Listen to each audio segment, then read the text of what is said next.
Shrek Fiona? Donkey! Everyone has turned out to honor Princess Fiona and Shrek. Look, here comes Sleeping Beauty. Oh!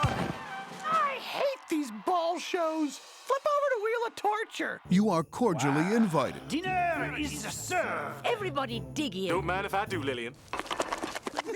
to meet the family, It's easy to see where Fiona gets her good looks from. make new friends, and discover what happens Shrek and Donkey on another whirlwind adventure. after Happily Ever After. Now, where were we? Donkey! DreamWorks invites you to meet the cast of Shrek 2. Give me that bop. Donkey? You're a... Stallion, baby! I took some magic potion. Now I'm sexy.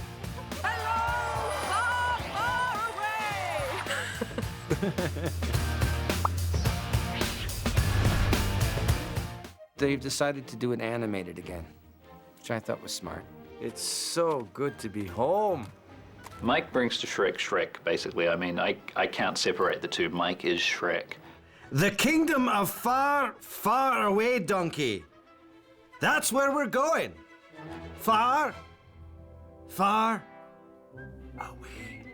Mike and I are comedians, and for some reason, when comedians get these animated things, if it's good, funny characters that we could stretch out in, it turns into something special. Getting to participate in the second one, just it's such a thrill. It's so gratifying. Shrek? Shrek! Shrek! Shrek! The first time around, it was kind of, I'd never had the experience of doing a voice for an animated film, so I didn't really know the process or know what to expect, so I was learning about her as I went. So this time, coming in, I know her better, and I get to play with her a little bit more, and it's not such a surprise. We're always happy to see you, Donkey. Her sweetness is unfiltered. It comes out. She's a very lovely person, and I think audiences respond to her because there's no filters. Oh, come on. They'll love you. I do. We all have our own little thing about us. We have our own little comic essence, you know, and that you can do that, you know, anywhere. Oh, you got a puppet? All I got in my room was shampoo. I don't believe you can enter the Shrek world without Donkey in there. He's really the Shakespearean fool of the whole world. Wow, it's gonna be champagne wishes and caviar dreams from now on. Donkey is, he's just a really positive character. He's always, you know, looking at the bright side of everything and trying to work it out. Ain't no stopping us now. Happy-go-lucky Donkey. Shrek, Fiona, and Donkey cross paths with an extremely gifted cast of characters while on their adventure meeting the in-laws. It's one thing to be married, but now he has to meet the parents. You are hereby summoned to the kingdom of far, far away for a royal ball. Royal ball? Can I come? And her parents have asked her to come, let them celebrate her marriage with Shrek. This is it. This is it. This is it. This is it. When they first see Shrek come out of the carriage, they're just appalled. Who on earth are they? I think the Queen, who's played by Julie Andrews, is kind of accepting of the fact that Shrek is an ogre. But I don't think the King of Far, Far Away, played by John Cleese, I don't think he's nearly as accepting. Well, I think it's a bit of a surprise. Bit of a shock. I mean, Mum tries to be terribly nice about it, but Dad's, you're just straight out front about it. I'm just gobsmacked. I think, Harold, you're taking this a little too personally. This is Fiona's choice. Yes, but she was supposed to choose the prince we picked out for her. Don't you remember when we were young and we were down by the pond and all the lilies were out and... It's not the same. I don't think you realize that our daughter has married a monster. Oh, stop being such a drama king. I hope I'm not interrupting, but I'm told you're the one to talk to about an ogre problem. You have engaged my valuable services, Your Majesty. Just tell me where I can find this ogre. Antonio Banderas is playing Puss in Boots. He's an assassin. He's sent there to kill Shrek. Now, ye ogre, pray for mercy from Puss in Boots. Puss in Boots, El gato con botas in Spanish, is a character that I No, since I am probably 3. But I never knew that I was going to play him someday in my life. Already our minds are becoming one. I feel very proud to be part of this team and be part of this project. It's beautiful. Stop, Augur! I have misjudged you.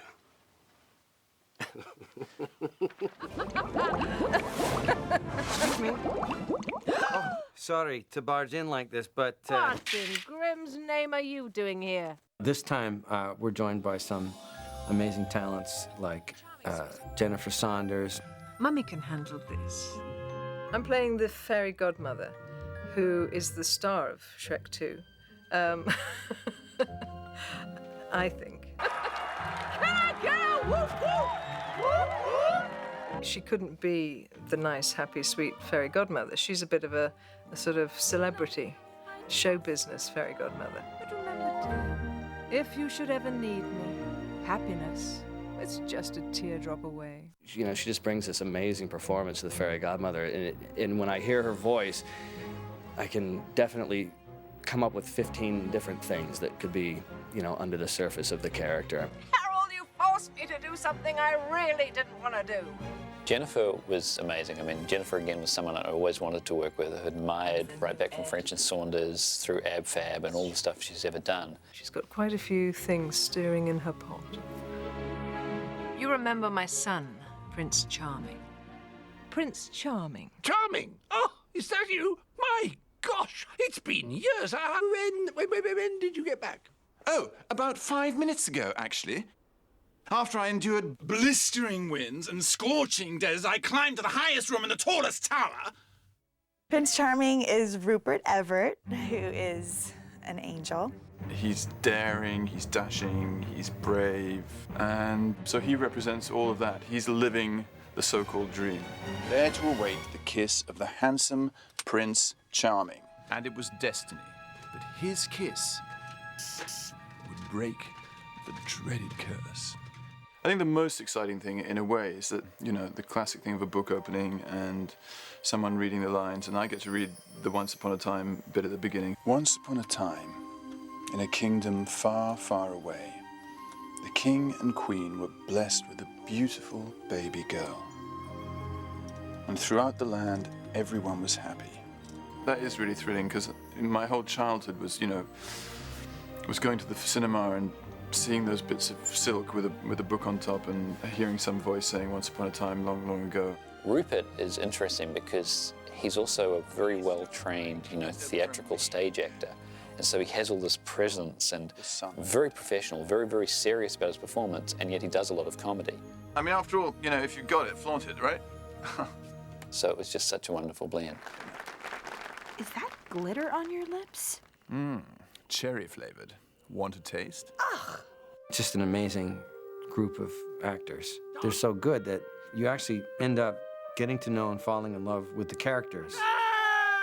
I've had a great experience being Shrek, being the voice of Shrek, and because families come up to me and are very, very grateful that Shrek exists because of the message, because it's funny, and because it's so well written and so well put together. Every time I walk down the street and a parent or a kid comes up, or a parent's always like, you know who that is? That's Princess Fiona. And the kids are always like, no, it's not. You know?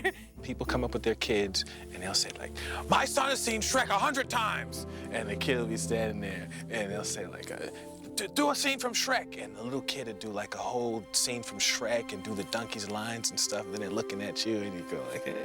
It's so clever, the way that the humor, that's my favorite part of these films, are just how far they can go and how they make you laugh. It's a trip. It's a trip because, you know, you can do anything with animation. There are no rules, you know. I thought it was wonderfully funny and very, very touching, and above all, funnily enough, so intelligent, so smart. Loved it. So when they said, be in it, I thought, well, this is the one to be in. I think the movie has many different layers to be enjoyed by many different types of audiences, all around the world, actually. It's better than the first one, which was pretty good, you know. Well, I think it's wonderfully funny. And I'll tell you right now. Watch the movie.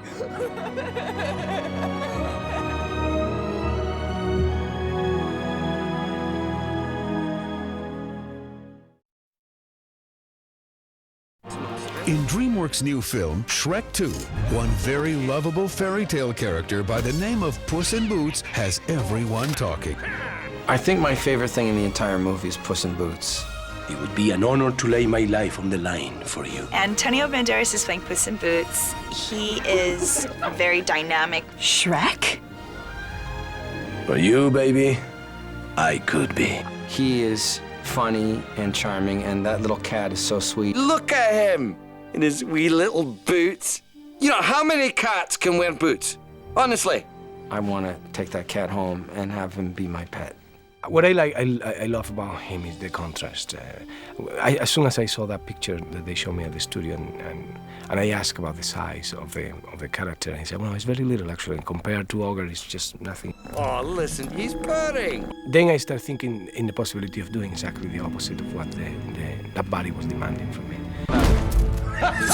Look, a little cat. Look out, Shrek! He got a piece! So it was like, what's this new character gonna be like? And when I saw it, and saw his big eyes, and it's like this cute little cat. He looks like he'll scratch you, but he's a cute little cat.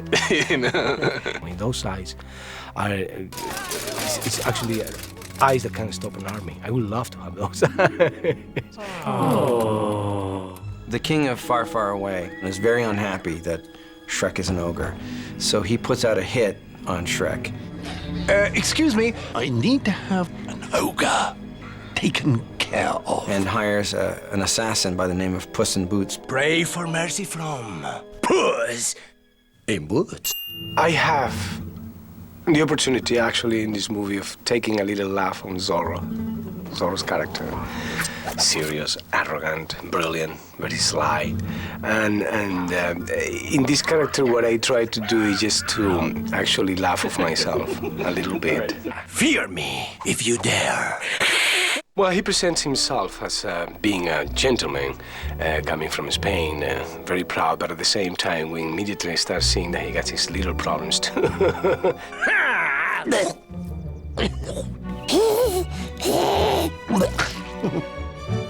That is nasty. And immediately, he established a much more hate than love relationship with Donkey. I look any different? You still look like an ass to me. The donkey feels like Puss in Boots is kind of, you know, pushing into his territory. I'm sorry, the position of annoying talking animal has already been taken. He needed somebody like me. He needed somebody like this cat, you know, who is just too high there in his annoying position.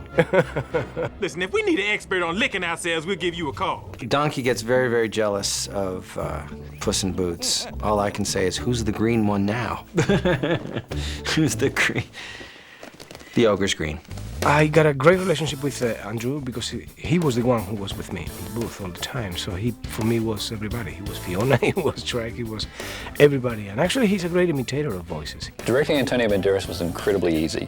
And he's just really high energy, really sweet, really fun. He's quite willing to jump around and make silly cat noises. At the same time, he kind of got straight away who the character was. Isn't we supposed to be having a fiesta? I like him very much. I don't know if I am like him, but I do really like him very much. I like that kind of mischievous thing, and mixed with the possibility of getting emotional like he does at the end of the movie, crying, you know, all that kind of sense of arrogance and honor and pride. I'm a huge fan of Antonio Banderas, and in my next life, I will look like him and sound like him.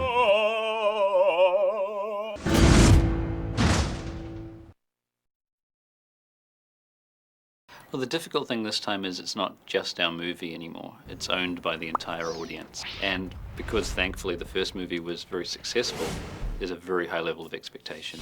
Upon hearing terms like global illumination, subsurface scattering, and hyperreality, one may come to the conclusion that scientists are talking about a comet hurling toward Earth.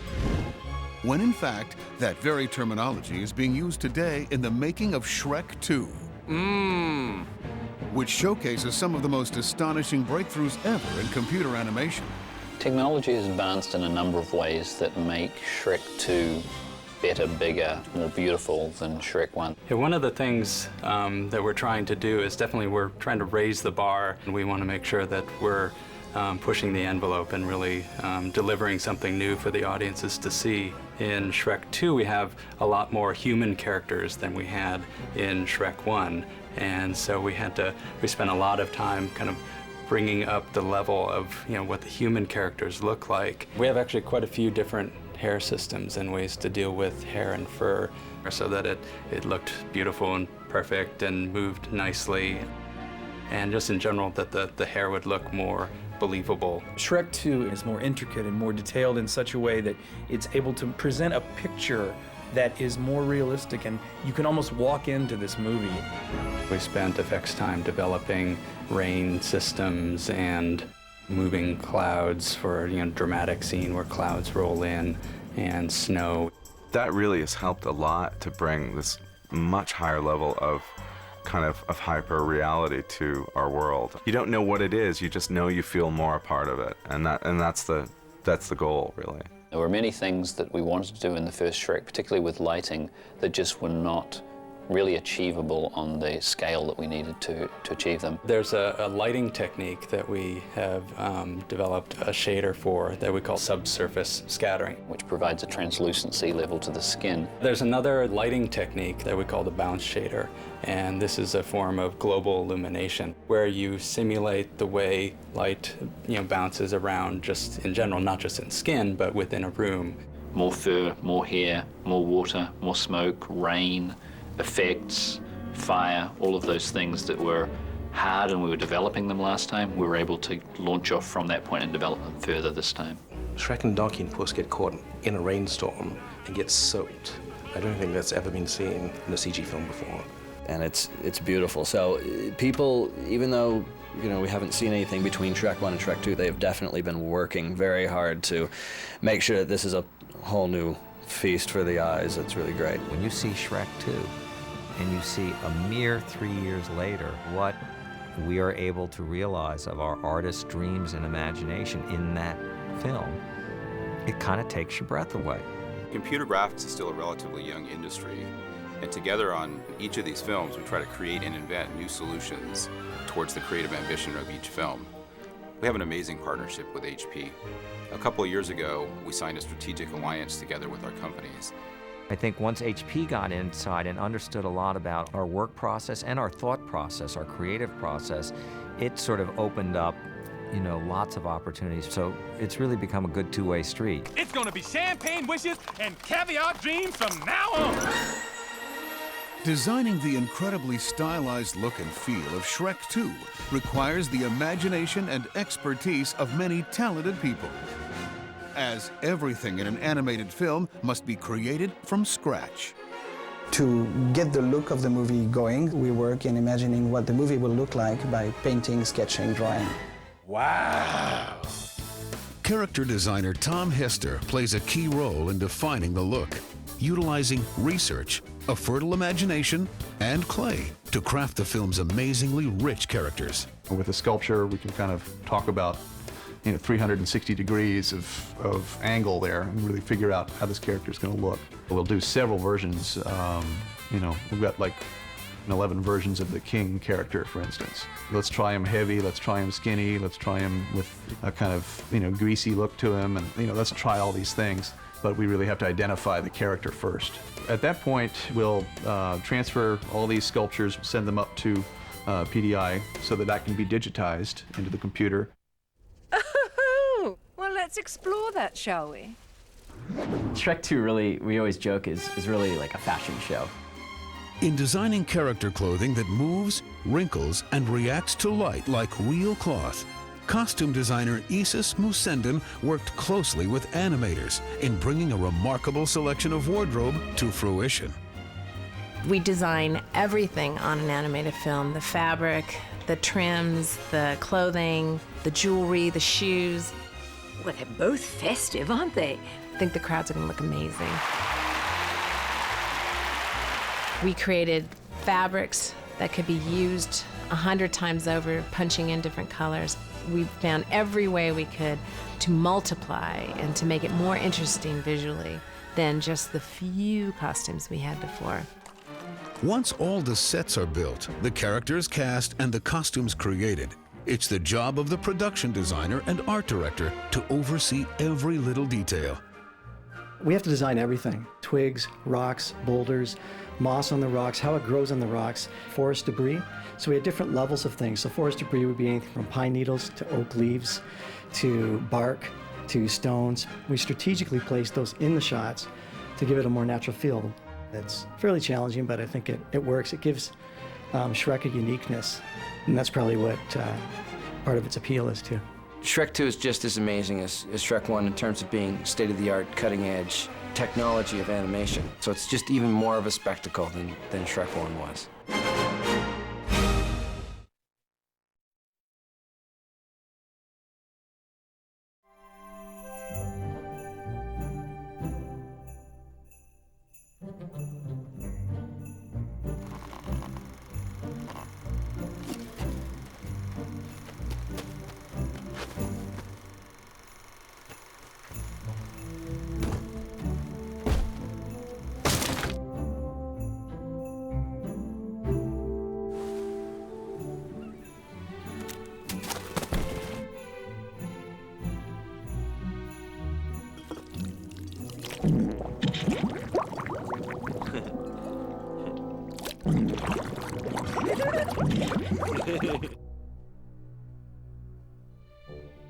No!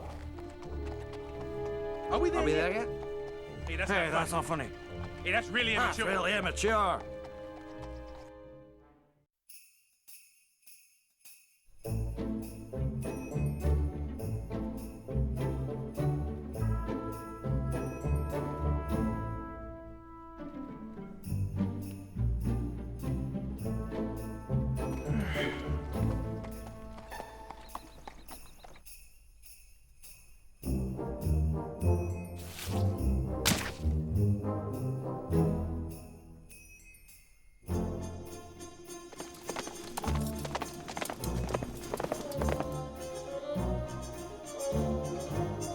Soft tacos then. What do you want? No, really, I'm fine.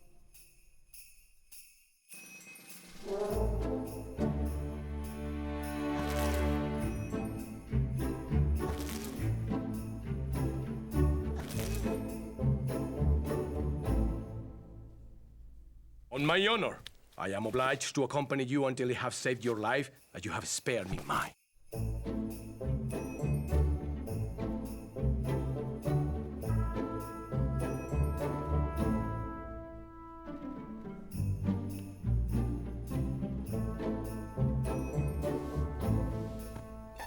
For you, baby, I could be.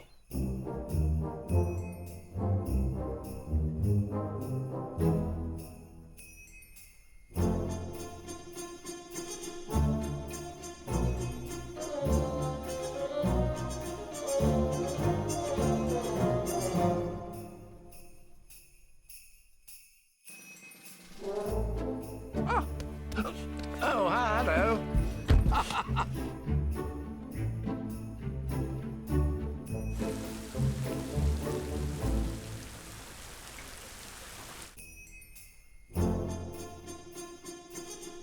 Good morning, sleepyhead. Good morning. Good morning. We love your kitty. Oh, my head. Here, I fetched you a pail of water. Oh, thanks.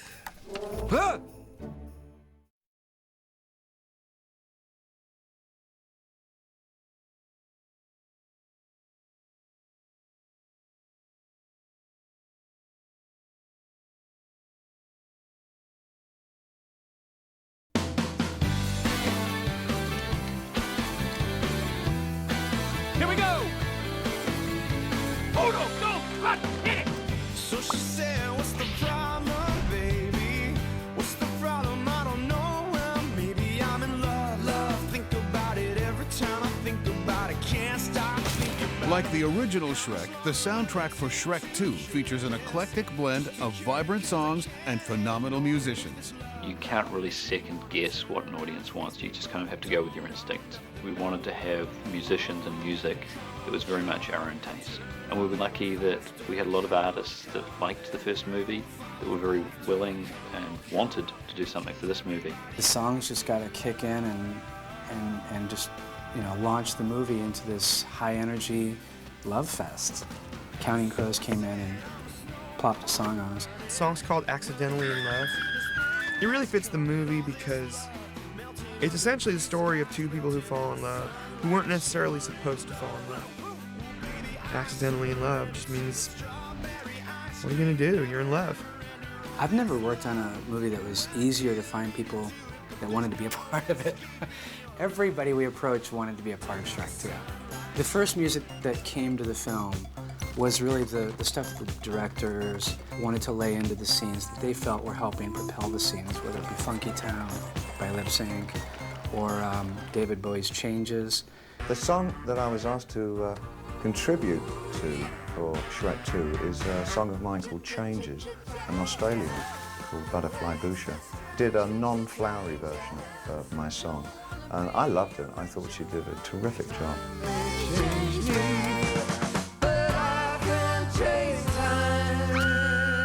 I've arranged and had to do a lot of writing around the Bonnie Tyler song.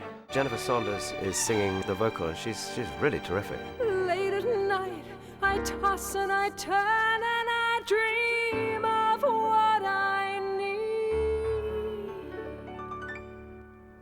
Hit it! I need a hero. I'm holding out for a hero till the end of the night. He's gotta be strong and he's gotta be fast and he's gotta be fresh from the fight. We had Tom Waits come in to write a song for when the king goes into the poisoned apple. I like my town with a little drop of poison. The Eels, a Los Angeles band, gave us a song called I Need Sleep for the moment when Shrek is tossing and turning, sleeping for the first night in Fiona's, bedroom. I noticed that Shrek was having a sleepless night, and I had just gotten off a plane from Japan, and I was very jet-lagged, and I felt like we had this thing in common, so it was very easy for me to write a song about needing sleep. I tried counting sheep, but there's one I always miss. It's half for Shrek and it's half for me. We're splitting it right down the middle. The Pete Yorn cover of the Buzzcocks classic Ever Fallen in Love is another example where we had the original Buzzcocks song in there, and we thought that's a good one to cover. I hate when you hear a cover and it's exactly like the original, it's like super boring. So we're changing it up a little bit, and the original version is very distinctly British sounding vocals, so I'm gonna go the other way and try and make it sound kind of really American. The Shrek movies are quite special in a way that there are quite a few songs in the movie, and the score has to operate on various different levels, which is fun. Often one's coming out of an eel song into a very romantic scene, perhaps between Shrek and Fiona, or a funny scene with Eddie Murphy and the donkey. So it's the score is really the glue that is used to keep the story together.